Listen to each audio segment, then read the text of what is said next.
Now we shall begin. You should answer the questions as you listen, because you will not hear the recording a second time. Listen carefully and answer questions 1 to 4.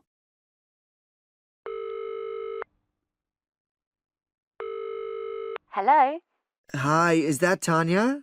Yes, Simon. Lovely to hear you. How are you? Very well, and we're so looking forward to seeing you.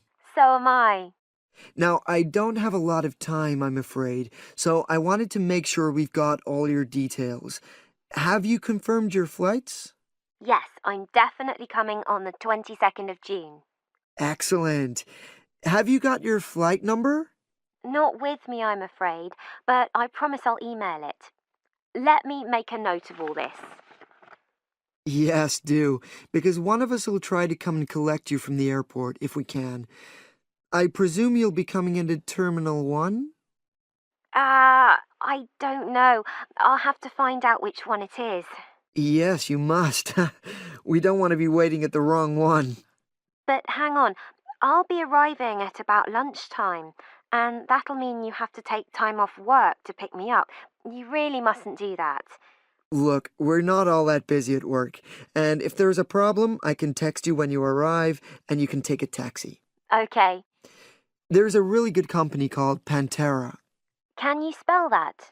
It's Pantera. They have a stand at the airport.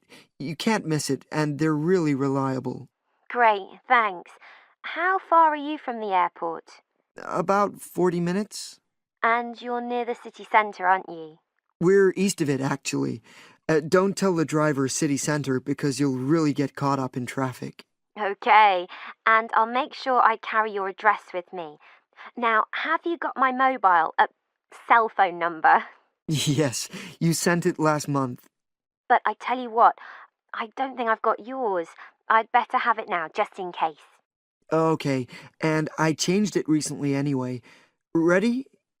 It's 07765 328 411. Now listen and answer questions 5 to 10. Thanks. Now, what should I pack? Well, all the usual, casual clothes mainly. Though you'd better bring an evening dress. We'll be having at least one fancy dinner in a hotel restaurant. Okay, now, when you're coming, unfortunately the weather is not going to be brilliant. I know, it's the rainy season. I'm bringing an umbrella. We have tons of those, so don't pack one. But pack a raincoat, a good one, 'cause we'll try and get out for plenty of hikes. Okay, sure. Sounds super. Just what I love. And I'd better remember to pack my sturdy walking shoes. Excellent idea. It's pretty rugged round here, so they have to be tough. I can imagine. I'm so looking forward to getting out. Oh, Simon, before I forget, you recommended I read a book about your area. Yeah, What was the name again? I'd like to read it to get an idea of the history, etc. it's called Mountain Lives, and it's... Hang on, I'm just writing it down. Okay, And it's by Rex Campbell. great. I'll try and get hold of that. Well worth it. Now, the really important things are gifts. Oh, don't worry about that. Just bring yourself. I know, but I'd like to get something for your parents. What about Janice? I know she loves English tea. Oh, that's very kind, but she's not drinking so much of that these days. But she'd love some chocolate. You know her favorite. Oh, yes, that'd be nice. I'll do that. And Alec, is he still into racing? Very much so. I was thinking of bringing a calendar, with horse racing pictures.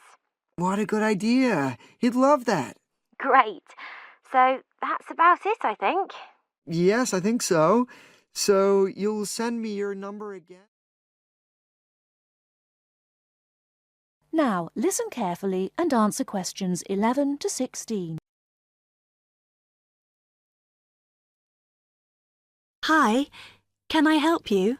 Yeah, I hope so. This is the first time I've been down to the union. I'm a new international student, and I just wondered what to do. Oh, right. Well, normally we ask international students to fill out this form, and we put your details on the wall by reception. Then other students can contact you. It's a way for everybody to get to know each other. It can be a bit lonely otherwise. Oh, I see. What's your name? I'm Anna, by the way. It's Stefan Unger. OK, well, just write that there, next to name, and then fill in the rest. Right. What does it mean, degree program? Oh, just if you are an undergraduate or a postgraduate. Or maybe you're just here for a short course? I'm a postgraduate. Oh. Do I need to say what in? Not really. It's too much detail. But you should put your department, so people who have the same interests or problems as you can get in touch. So I'm studying marine construction, so for department, do I put down the science faculty then? Just your actual department. That must be engineering, no? Oh, I see, yes. Then if you list what you like doing in your free time, not that we ever get any when we're studying, and maybe you can meet up with someone socially, or to join a club or something. Well, I like lots of things. Shall I just list them? My advice is to just put one or two, like football and films or whatever. Otherwise, you'll get so many invitations, you won't get any time to work. OK. I think I'll just list computer games, as that's my big interest. Oh. I haven't played football for ages. I may start to play once I get settled. Now, let's see. Next thing is languages. Yes, we find many of the international students get a bit tired of speaking English all the time. Sometimes they like to speak to someone in their own language. It's up to you. That is a good idea. I presume I don't need to put English down. Oh, no. I put Italian and French. I can only speak German, my mother tongue. OK, well, that's fine. Just put that. What does accommodation mean? Is that my address? We're trying to find similarities between people, and some people live in hall, some are in flats, some are in bedsits. So it helps if you say. I'm in hall, though I'd like to be in a flat, but that won't happen till the end of the first term. Put where you are now. You can always change it later. Then finally, just put your phone number. I haven't really got one. I haven't sorted out a mobile yet. Well, it's going to be difficult for people to contact you then, isn't it? Why don't you put the union one and we'll take messages for you? OK. It's 02950 659 003. Have you got that? Yes. OK then.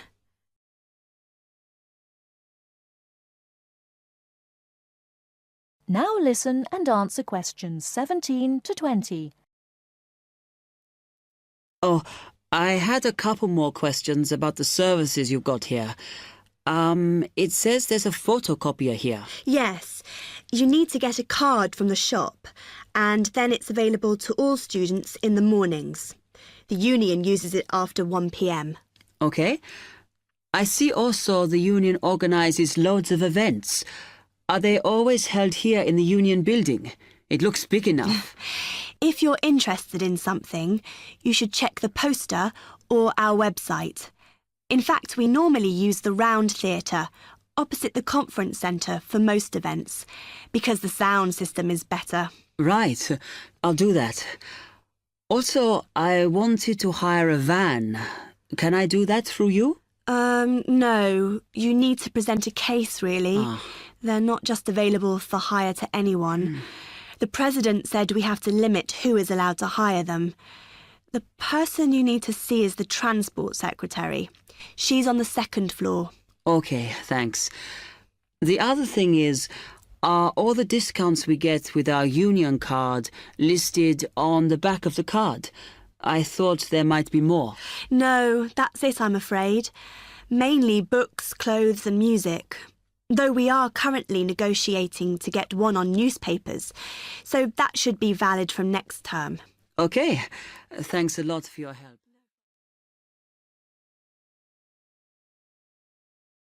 Now listen carefully and answer questions 21 to 26. I think it's time we looked at the results of our survey. What did you find out, Alexandra? We're a group with very diverse tastes, Dr. Lester. I'm not surprised. What were the favourite instruments? Well, Greg loves drums. He told me he played drums when he was at primary school, and now he plays drums with his friends at weekends. They have a band. Good. What do you like to play, Alexandra? My favourite is the guitar. However, I haven't played for years, so I keep hoping to start again. Will I go on with the others? Yes, please. Katya is like Greg. She loves to listen to drums. She says she's not a player, just a listener. Rachel, as you know, is a violinist, so of course it's natural that she should favour the violin. So we have two people who love the sound of the drum and two who like strings. The violin for Rachel and the guitar for Alex. What does Harry like? Harry says the best instrument of them all is the piano. He claims it's more versatile than any other instrument. Emiko plays the piano, but her favourite instrument is the flute. The flute? Yes, Emiko plays the flute too, of course. Thank you, Alexandra. Greg, will you tell us the students' favourite style of music? We're really very conservative. My favourite is classical music, and that's Alexandra's choice too. Katja claims to like rock. So that's a vote from Greg, Alexandra and Katja. Doesn't Rachel prefer classical music? Rachel made a choice which surprised me. She plays the violin, so I expected classical or opera. But Rachel says that she prefers country music. How interesting. What's Harry's choice? Harry likes to listen to opera and loves to go to see a performance. He says opera has everything, colour and spectacle and theatre and great music. And Emiko? Emiko says jazz is her favourite music. She goes to listen to jazz every Friday evening. She also likes opera, heavy metal, classical, but jazz is the best. Thank you, Greg. I wanted to see what you all liked so I could understand your musical tastes more. And I want to move from this to a discussion of the physiological effects of music. In the second part of the discussion, Dr. Lester will talk about the way music affects our bodies. Now listen and answer questions 27 to 30. For the purposes of this discussion, I'm going to divide music roughly into two types: music which stimulates us and music which calms us. It seems that music which stimulates us gives rise to actual changes in our bodies. We listen to exciting music and our hearts beat faster, our blood pressure rises, and our blood flows more quickly. In short, we're stimulated. Soothing music, however, has the opposite effect. We relax and let the world go by. Our heart beats more gently, our blood pressure drops, and we feel calm. Alexandra, can you think of things which help us to relax? Gentle rhythms? Yes, in part. The melodies which help us to relax are smooth-flowing and often have repeated rhythms. These rhythms are constant and dynamic, a little like the crash of the sea on the beach. Their very predictability is sedating, relaxing. By contrast, very loud, discordant music with unpredictable rhythms and structures excites and stimulates us. These two generalizations about the differences between music which stimulates and music which soothes are true as far as they go, but they are far from conclusive. We still have a lot of research to do to find out what, for instance, people of different cultures hear and feel when they listen to music. This department is taking part in a continuing study on the influence of culture on musical perception, and we'll talk about that more next week. Now listen to the lecture carefully and answer questions 31 to 40. Morning everyone, and welcome to our regular lecture on health issues. This series of lectures is organised by the Students' Union. It's a great pleasure for me to welcome Mr. David Greenbaum, a physician in sports medicine, to come along and talk to us today. Thank you. You may doubt what good sports medicine can do to non-athletes like you college students. According to public assumptions, sports medicine doctors deal only with sporting injuries. But actually, we treat general joint problems experienced by average people more than treating people who hurt themselves by playing sports. So, whether you're an athlete or not, a sports medicine physician can help you start off every day on the right foot. If you are a college athlete or a sporty person, you must stay at the top of your game. But how do you maintain best physical fitness? You should be under the watchful eye of your sports team physician. Sports medicine doctors offer total care treatment, such as customized workouts, immediate care of injuries, and surgery when needed. A sports medicine doctor's training falls within the specialty of orthopedic surgery. As such, it focuses on the cartilage, ligaments, and muscles involved in your body's movement. So, how do injuries happen? Most of us take for granted the intricate interactions of our bones, muscles, and ligaments until they are damaged. When injured, these tissues can degenerate, causing your joints to ache and feel stiff. Even ordinary daily movements such as walking and bending may cause a sports injury through overuse. Furthermore, the normal wear and tear on your body's tissue may become more taxing as you age. To prevent such problems, especially as you begin a fitness exercise, your sports medicine doctor offers total care. This includes X-rays to identify potential trouble spots. Afterwards, he helps you set an exercise routine that fits your body's present condition. Do you know your joints? Your body's most complex structural feature is its joints. Your joints allow you to grasp, twist, sit, and even feed yourself. Repetitive motions, however, may lead to chronic overuse of the soft tissue connecting bones at the joints. This overuse can result in injuries such as tennis elbow or even carpal tunnel syndrome. A more severe type of injury occurs when you lose your balance, thereby putting a joint under abnormal stress. Worse still, you could suffer a bone fracture. When a traumatic injury happens, effective medical care is crucial. Improper treatment of any joint injury can cause permanent loss of flexibility and reoccurring joint pain. As quickly as possible, the doctor applies ice packs to your injury. Ice deters swelling and inflammation, so you feel less pain. After keeping it iced for the first 48 hours after injury, the doctor begins therapeutic exercise of your wounded joint. Recently, a new treatment for degenerating joints has been developed, which is a product called orthokin. The treatment involves combining healing proteins with a sample of the patient's own blood. The injured joint then receives an injection of the mixture. This new technology stimulates our own white blood cells to produce large quantities of protective protein. Our cells make this protein naturally, but not in sufficient amounts to protect the damaged cartilage in our joints. It also has the advantage of convenience and lack of side effects. Here are some suggestions on how to prevent sports injuries. Use appropriate protective equipment. Maintain proper lighting in the training area. Have adequate rest. Avoid alcohol and drugs in order to prevent injuries. Follow a regular fitness training program to improve overall coordination and endurance. Better endurance will absorb pressure and prevent injury. Perform adequate warm-up exercises before training or performance. Avoid performing sports or work when you are sick. Most injuries happen when one is fatigued. Avoid treatment by dubious health practitioners. Use of inappropriate massage, adjustment and homemade medicine, often with steroids or other non-tested drugs, can cause more damage to the injury.